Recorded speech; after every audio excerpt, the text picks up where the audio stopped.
warahmatullahi wabarakatuh. Perkenalkan, nama saya Titis Megoza, NIM 170210102019. Saya dari Pendidikan Fisika FKIP Universitas Jember. Di sini saya akan menjelaskan materi fisika kelas 10 mengenai gerak parabola.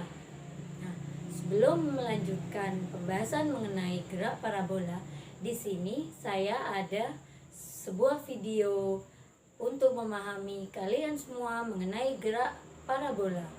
Mari kita tonton videonya ya.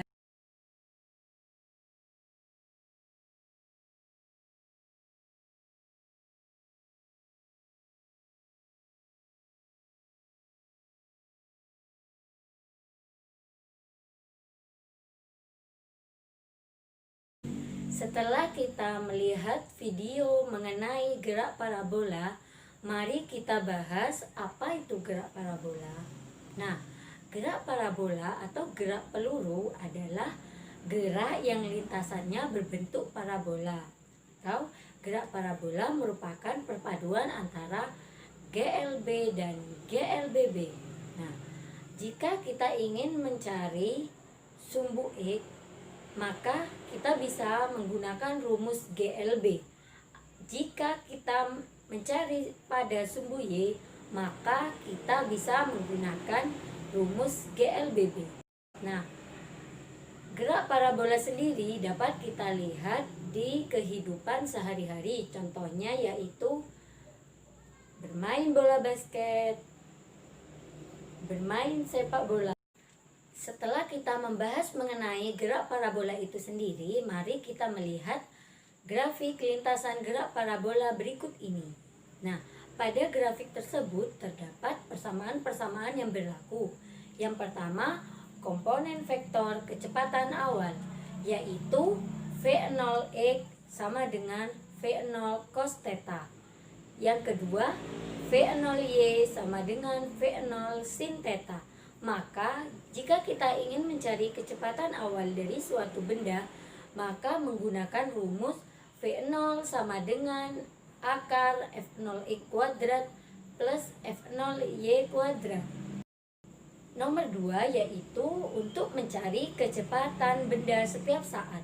Nah, untuk mencari kecepatan benda setiap saat, kita bisa melakukan dua cara. Yang pertama, menggunakan GLB. Rumusnya yaitu V0x sama dengan V0 cos theta. Jika kita menggunakan rumus GLBB yaitu Fy sama dengan V0y min GT. Atau kita bisa menggunakan V0 sin theta min GT. Nah, setelah kita menggunakan rumus GLB atau GLBB, maka bisa kita menarik kesimpulan untuk mencari kecepatan benda setiap saat menggunakan rumus V mutlak sama dengan akar dari Fx kuadrat plus Fy kuadrat. Bukan hanya mencari kecepatan benda setiap saat, maka kita juga bisa mencari posisi benda setiap saat dengan menggunakan rumus GLB, yaitu X sama dengan Vx kali T sama dengan V0x kali T. Jika kita menggunakan rumus GLBB, maka kita menggunakan Y sama dengan V0y kali T min setengah GT kuadrat. Maka untuk mencari posisi benda setiap saat dilambangkan dengan R mutlak sama dengan akar E kuadrat plus Y kuadrat. Selain kita mencari kecepatan awal suatu benda, kecepatan benda setiap saat, posisi benda setiap saat, maka di sini saya akan menjelaskan pada sumbu Y, yaitu ketinggian maksimum. Kita bisa menggunakan rumus YM sama dengan V0 kuadrat sin kuadrat theta per 2G. Untuk mencari rumus TM, yaitu kita bisa menggunakan rumus TM sama dengan V0 sin theta per G, di mana YM sendiri yaitu ketinggian maksimum dengan satuan meter. Nah, Untuk TM sendiri yaitu waktu yang dicapai ketinggian maksimum dengan satuan S. Setelah kita mencari ketinggian maksimum, kita juga dapat mencari jarak maksimum atau jarak jangkauan dengan rumus XM sama dengan V0 kuadrat sin theta per G. Nah, tak juga mencari XM, kita harus mencari waktu jarak jangkauan dengan rumus 2 kali TM sama dengan 2V0 sin theta per G. Nah, XM itu apa? XM itu adalah jarak jangkauan dengan satuan meter. TXM yaitu waktu untuk mencapai jarak jangkauan itu sendiri dengan satuan S. Nah, untuk V0 sendiri yaitu kalian tahu kecepatan awal dengan satuan meter per sekon. Nah, untuk V itu kecepatan suatu benda pada akhir dengan satuan meter per sekon. Sampai di sini mungkin kalian bisa memahami satu persatu dari materi yang saya jelaskan. Menambah pemahaman kalian, maka di sini saya akan memberikan latihan soal.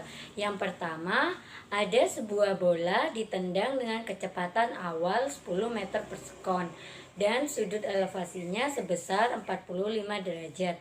Maka tentukanlah jarak mendatar yang dicapai bola dan waktu yang diperlukan. Nah, yang pertama untuk menyelesaikan latihan soal ini kita perlu menuliskan diketahui. Yang diketahui di sini apa? Kecepatan awal dengan lambang V0 sama dengan 10 meter per sekon. Nah, tetanya di sini 45 derajat. Maka yang ditanyakan yaitu XM dan TXM. Nah, untuk XM sendiri kita menggunakan rumus V0 kuadrat sin 2 theta per G. Nah, V0-nya berapa tadi? 10 kuadrat sin 2 kali 45. Sin 2 kali 45 sama dengan 90. Sin 90 yaitu 1. Maka dihasilkan jarak mendatar yang dicapai bola yaitu 10 meter. Waktu untuk memerlukan bola tersebut yaitu sebesar 1 akar 2 sekon. Di sini ada pula soal nomor 2 yaitu sebuah bola berada di atas meja, didorong dengan kecepatan 4 meter per sekon. Jika ketinggian meja dari lantai sebesar 50 cm, maka tentukanlah jarak mendatar yang ditempuh kelereng dihitung dari kaki meja. Nah, diketahui yang pertama yaitu V0x, kecepatan awal bola tersebut sebesar 4 meter per sekon. Nah, V0Y-nya sebesar 0.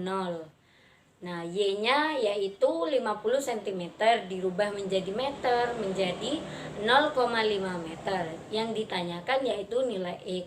Sebelum kita mencari nilai X, kita harus mencari nilai T-nya, waktu. Dengan rumus Y sama dengan F0Y kali T plus setengah GT kuadrat. Nah, Y-nya kan sudah diketahui yaitu 0,5 meter. Sama dengan V0Y-nya kan 0 dikalikan dengan waktu menghasilkan nilai 0. Jadi langsung setengah GT kuadrat yaitu setengah kali 10 T kuadrat. Dan T-nya dihasilkan sebesar 0,1 sekon. Nah, setelah waktu diketahui maka kita bisa mencari nilai jarak mendatar yang ditempuh dengan rumus V0x kali T. Nah, V0x-nya sebesar 4 dan T-nya sebesar 0,31. Maka dapat dihasilkan jarak mendatar yang ditempuh kelereng yaitu sebesar 1,24 meter. Setelah saya menjelaskan mengenai materi, contoh soal, mudah kan belajar fisika? Nah, untuk selanjutnya kalian bisa mempelajari mengenai gerak parabola yang ada di buku-buku kalian. Silakan mencoba berbanyak soal lagi agar mengasah kemampuan kalian. Selamat mencoba. Sekian dari saya. Wassalamualaikum warahmatullahi wabarakatuh.